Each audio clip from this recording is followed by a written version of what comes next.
अक्सर लोग हमसे पूछते हैं कि एक नए इन्वेस्टर्स को कैसे शुरुआत करनी चाहिए, एक बिगिनर को कैसे शुरुआत करनी चाहिए। देखिए, एक बिगिनर को सबसे पहले अगर वो नौकरी में है तो उसको देखना चाहिए कि उसके एक एम्प्लॉयर ने उसको कितना टर्म इंश्योरेंस दे रखा है। टर्म इंश्योरेंस रहने से अगर कोई कैजुअलिटी आती है हमारी लाइफ में तो उसको कोई स्ट्रेस नहीं लेना पड़ेगा हमारी फैमिली को। एक टर्म इंश्योरेंस के अमाउंट हमारे फाइनेंशियल लॉस को पूरा कर देगा। दूसरा, आप चेक कीजिए कि आपके एम्प्लॉयर ने आपको कितना हेल्थ इंश्योरेंस दे रखा है। ये दूसरा सबसे इंपॉर्टेंट चीज़ है कि आपके पास एक अपना हेल्थ इंश्योरेंस होना चाहिए कि कल के डेट में अगर कोई हमें या हमारी फैमिली को एडमिट होने की ज़रूरत पड़ गई तो एक हेल्थ इंश्योरेंस, एक प्रॉपर हेल्थ इंश्योरेंस हमें कैशलेस सहूलियत प्रदान करे, ताकि ज़रूरत पड़ने पर ऐसा ना हो कि हमें अपने इन्वेस्टमेंट्स को बेचना पड़े।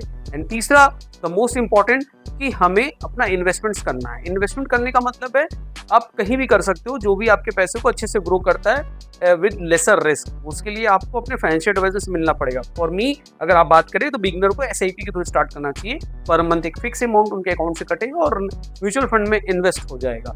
एसआईपी अमाउंट ऐसे हम लोग बोलते हैं 20 से 25% होना ही चाहिए। बट आज की जनरेशन जितना ईएमआई के लिए उसके दिल में चाहत है, तो कम से कम आपके ईएमआई, जितना भी आपका टोटल ईएमआई है उसके बराबर आपका एसआईपी अमाउंट होना ही चाहिए या उससे ज़्यादा होना चाहिए।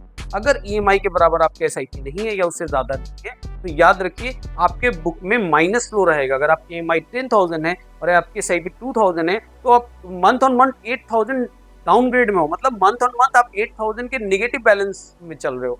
तो आपकी एसआईपी या तो 10,000 के बराबर होनी चाहिए या 10,000 से ज़्यादा होनी चाहिए। इससे हमें कभी भी लाइफ में किसी भी फाइनेंशियल स्ट्रेस का सामना नहीं करना पड़ेगा। तो बिगिनर्स को ये चीज़ें सबसे ज़्यादा, तीनों चीज़ें देखनी चाहिए। और क्योंकि इन्वेस्टमेंट एक हैबिट है, अगर ये हैबिट हम आज नहीं बनाएंगे, यकीन जानिए कभी नहीं बन के आएगा।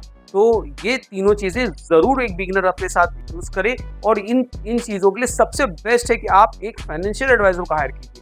आप दिन रात यूट्यूब के आए हुए मैसेजेस, यूट्यूब के आए हुए वीडियोस को, कंटेंट को मत देखिए। उनको कंटेंट में कोई ज़्यादा दम नहीं है।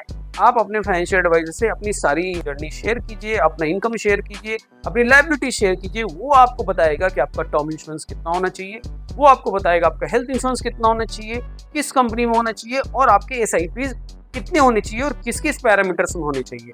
तो आज के लिए इतना ही। For more update do subscribe our channel. Thank you.